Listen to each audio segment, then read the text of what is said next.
वाडा साहब, आज आपने एक दफ़ा फिर जजों के ऊपर धुआंधार प्रेस कॉन्फ्रेंस की। मुझे लगता है कि ये एक टारगेटेड एजेंडा है जिसको परसू कर रहे हैं आप भी, हुकूमत वक्त भी, और कभी बाबर सत्तार साहब को, जैसे बाबर सत्तार को टारगेट किया जाता है, कभी 6 जजों को किया जाता है। मकसद कुछ और है इसका।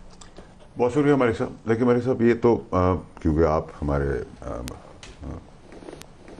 बहुत अच्छे काबिल इज़्ज़त और बड़े क्रेडिबल एंकर हैं, लेकिन सर देखें, मसला ये है कि जब आप पाकिस्तान में कोई जायज़ सवाल करें ना, तो लोग उसके पीछे कंट्रोवर्सी ढूंढते हैं। मैं इसका हदफ बन चुका हूँ। तो जिस कर्ब से, जिस तकलीफ़ से मैं गुजरा हूँ, मेरी वालदा डेथ बेड पे थी और फिर उनका इंतकाल हो गया, तो मैंने तो सिर्फ बहुत सिंपल चीज़ मांगी है। मैंने 15 दिन पहले ख़त लिखा था 19A के तहत। मैंने बताया कि जी अगर आपने, उसका जवाब भी उन्होंने दिया, प्रेस रिलीज़ पहले उन्होंने की आई छुट्टी वाले दिन, और उन्होंने कहा कि जी प्रायर टू एलिवेशन जज साहब की जो थी, यानी कि जज बनने से पहले उन्होंने रिपोर्टेड का लफ्ज़ यूज़ हुआ। तो पाकिस्तान, दुनिया के अंदर कोई भी चीज़ होती है उसकी कमरा नंबर 2 फाइल नंबर 305 कहीं रिकॉर्ड होगा उसका। मैंने सिर्फ ये मांगा कि वो जो आपने बात की वो हवा में तो बात नहीं हो सकती। नंबर 1, उसका जवाब मुझे नहीं मिला। नंबर 2 ये है कि देखिए मेरा स्टांस बड़ा क्लियर है। आपने सोशल मीडिया के ऊपर कैंपेन को रोकने के लिए नोटिस किया, बहुत अच्छी बात है, कंडेम करते हैं। लेकिन सर जब हमारी वालदा जब दुनिया में नहीं रही, उनके ऊपर जब ट्रोलिंग हुई, आम आदमी के लिए ट्रोलिंग हो रही थी, उस वक्त भी आप नोटिस ले लेते। आप पाकिस्तान से ऊपर नहीं है ना, आपको सबको बराबर लेके चलना है। आपके लिए जो हराम है वो मेरे लिए भी हराम है, जो मेरे लिए हलाल है वो आपके लिए हलाल है। आप कहते हैं ड्यूल नेशनल सियासत नहीं कर सकते, ड्यूल नेशनल मॉरली फिर जजेस को भी नहीं होना चाहिए। तो सीधी सीधी बात है ना। उसके बाद आपने भुट्टो साहब को फांसी दी, अदालती फांसी दी। मुझे कंप्लीट करने दीजिएगा। आपने 46 साल के बाद सिंबॉलिक सज़ा क्या दी? आपने ज़रदारी साहब को 14 साल जेल रखा। आपने 14 साल के बाद क्या सज़ा दी? आपने नवाज शरीफ को ओवर द काउंटर पैसे ना लेने पर ब्लैक लॉ डिक्शनरी ईजाद करके उनको नाअहल कर दिया, उस पर सज़ा क्या दी? आपने इमरान खान की चलती हुई हुकूमत छुट्टी वाले दिन दफ्तर खोल के पाबंद की गई, प्रिजन वैन्स आई। हाई कोर्ट के उस वक्त चीफ जस्टिस साहब थे अथर मिनल्ला, बड़े तारीखी और बड़े तारीखी फैसले करने वाले जज हैं, वो वहाँ मौजूद थे। सुप्रीम कोर्ट के बाहर खड़ी थी। ठीक है, नहीं मैं तो उनके दफ्तर खोलने की बात कर रहा हूँ। ठीक है जी। उसके बाद आपने नस्ला टावर गिरा दिया, सस्ती रोटी हुई पंजाब में, आपने स्टे ऑर्डर दे दिया। कल इलेक्ट्रिक बाइक्स का आया कि जी इलेक्ट्रिक बाइक पंजाब हुकूमत दे रही है, आप कह रहे हैं कोर्ट के अंदर के वन व्हीलिंग होगी और वो खातूनों को छेड़ेंगे। If you know everything then you take the charge. नस्ला उसके अंदर रिकॉर्ड अरबों डॉलर आपने गिरा, अरबों डॉलर नुकसान कर दिया।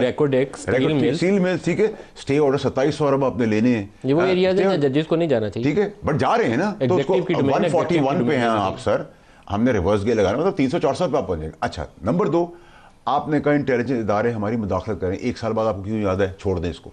परसों आपने खत लिख दिया, मेरा 15 दिन से जवाब नहीं दे रहे, परसों आप खत लिख रहे हैं कि फिर मुदाखलत हुई। आप ज़बानी कोई चीज़ नहीं होती दुनिया में, सबूत जो हमसे तराजू में मांगा जाता है ना, सबूत। हमारे सबूतों को भी कहा गया, मैं सिटीजन था, एक्वायर नहीं की थी, लफ्ज़ था एक्वायर, मैंने एक्वायर नहीं की, मैंने किसी का ओथ नहीं लिया।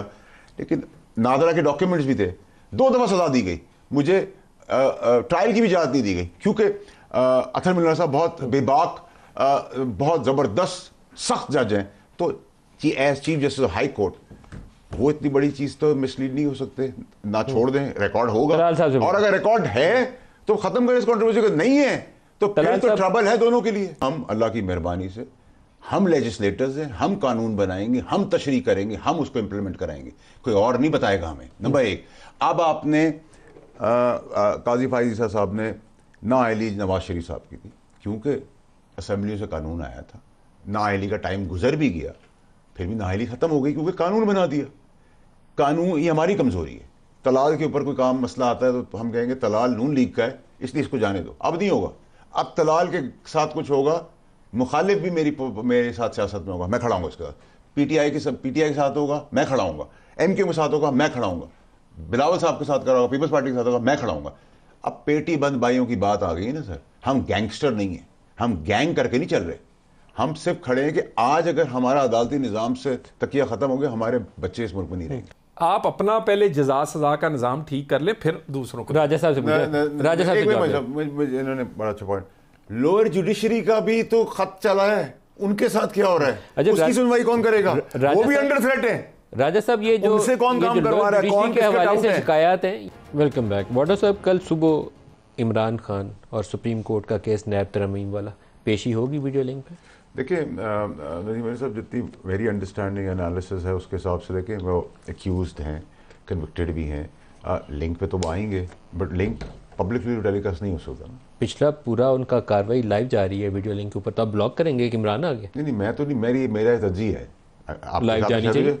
देखिए ये तो मैंने आपको कहा ना सर, देखिए प्रॉब्लम क्या है मलिक साहब, जैसे नवाज शरीफ पे पाबंदी, हमारे वो इशू है। देखिए मुझे आप बाइफरकेट करें चीज़ों को। क्या आइन और कानून में कहीं लिखा हुआ है कि शहादतें फौजी देगा और पुलिस वाला देगा? क्या आइन और कानून में कहीं लिखा हुआ है कि सियाचिन के अंदर वो ड्यूटी देगा, अपनी उंगलियां झड़वा देगा, अपना जिस्म झड़वा देगा, फिर हम उसकी तस्दील भी करेंगे, उसको तमाशे बनाएंगे? फिर आइन और कानून में ये भी लिखा हुआ है कि मैं उठ के कहूँ फलाने आदमी ने मुझे फ़ोन करके धमकी दी है और मैं सबूत शवाहिद ना दे सकूँ, तो फिर अगर मैं सलमान अकरम राजा साहब के डिबेट ले लूँ कि इसको प्रूफ नहीं कर सकते लेकिन एक्चुअली वो मुजरिम है या जिन्होंने किया है, तो क्या आज जो उनको मिल रही हैं चीज़ें रिलीफ, वो एक्चुअली में वो जुर्म हुआ है लेकिन शवाहिद नहीं इसलिए रिलीफ है? ऐसा नहीं हो सकता ना, सिलेक्टेड नहीं हो सकती चीज़ें। आपको अब जब आप मुझसे शवाहिद मांगेंगे, आपसे मांगे 25 करोड़ लोगों से मांगेंगे, आपको भी देना पड़ेगा। तलाल साहब, कल इमरान की पेशी होगी जी वीडियो लिंक पे? देखिए, एक तो जो मैंने सीनियर वकला से बात की है तो वो कहते हैं जी कि दरख्वास्त गुजार का इस तरह तो किसी को प्रिविलेज नहीं मिली। हज़ारों लाखों लोग दरख्वास्त देते हैं, उनके वकला दूसरे आते हैं या रिटर्न आर्गूमेंट्स आते हैं। यानी ये एक तो मेरा ख्याल फिर हर कोई मांगेगा। अब वहाँ पर कोई दहशत गर्द है, वो कल कोई रेट कर दिया करेगा, लाइव यहाँ पर पूरे दुनिया में बैठा होगा और वो जो मर्जी कहे। आपके ख्याल में एक दहशतगर्द को और एक फॉर्मर प्राइम मिनिस्टर को एक ही तरह देखना चाहिए? देखिए, गुजारिश ये है, अब इस आड़ में कि कोई फॉर्मर प्राइम मिनिस्टर है, उसके लिए तोशाखाना की भी माफ़ी है, मेरे लिए नहीं है। उसके लिए तौहीन अदालत की भी माफ़ी है, मेरे लिए नहीं है। उसके लिए 190 मिलियन पाउंड जो कि कागज़ों में लिखा हुआ है, जिसमें बाबा रहमते भी शामिल है, वो उसकी माफ़ी है, हमारे और किसी के लिए नहीं। अब आप कहें जी क्योंकि वो फॉर्मर प्राइम मिनिस्टर है, वो हैंडसम है, तो उसके लिए और चीज़ होगी और मेरे लिए और बाटा के लिए और चीज़ होगी। राजा साहब से पूछते हैं। राजा साहब आप बताइए, मैं असूली तौर पर ये प्राइम मिनिस्टर्स के ऊपर जो पाबंदियाँ लगती हैं ना आउट ऑफ फेवर होने के बाद, मैं इसका मुखालिफ हूँ। नवाज शरीफ पे भी मुखालिफ था, अभी भी मुखालिफ हूँ। आप क्या कहते हैं, क्या होगा कल तरीकाकार? कल वीडियो लिंक लाइव जाएगा या पाबंदी लगेगी? देखिए, ये तो सुप्रीम कोर्ट ने तय कर दिया कि वो खुद बहस कर सकते हैं अपने मुकदमे में। अब वीडियो लिंक को लाइव ना करना एक मामूल से हटकर बात होगी, क्योंकि अभी तक तो सुप्रीम कोर्ट की कार्रवाई बेंच 1 की जो आइनी नौयत के मुकदमात हैं उनमें लाइव चलाई गई है। अब उनके लिए क्या कोई तफरीक की जाएगी, ये फिर एक ऐसी बात होगी जिस पे सवाल उठेंगे, पूछा जाएगा कि तफरीक क्यों की जा रही है। देखिए, जो बड़ा मसला है ना वो यही है कि तफरीक नहीं होनी चाहिए। किसी को बुरे तरीके से मातूब भी नहीं करना चाहिए किसी दबाव के तहत, लेकिन किसी दबाव के तहत किसी को बरी भी नहीं करना चाहिए। जिस तरह हमने देखा थोक के हिसाब से एक दौर में कन्विक्शंस हुई, लोगों को मुजरिम कहा गया, अगले दौर में FIA और नैब ने आके कहा जी कोई मुकदमा ही नहीं बनता, हमारे पास तो कुछ है ही नहीं। मकसूद चपड़ासी साहब के जो 15 अरब रुपए अकाउंट में हैं वो पता नहीं कहाँ से आए, वो होंगे जद्दी पुश्ती अमीर, हम मुकदमा चलाना ही नहीं चाहते। तो जिस तरह मुकदमे ख़त्म किए गए वो भी इतना ही काबिले तशवीश है और काबिले मजम्मत है जैसे मुकदमे कायम किए गए थे एक और दौर में और आज भी किए जा रहे हैं। आज भी जो ट्रायल होती है, जो हमने सही है जेल के अंदर 14-14 घंटे अपने पाँव पे खड़े होकर इद्दत केस में मैंने ट्रायल चलाई है। 2 दिन में जज साहब ने कहा कि मुझे हुक्म है कि इसमें मैंने फैसला देना है, और क्या हुक्म है वो जाहिर था।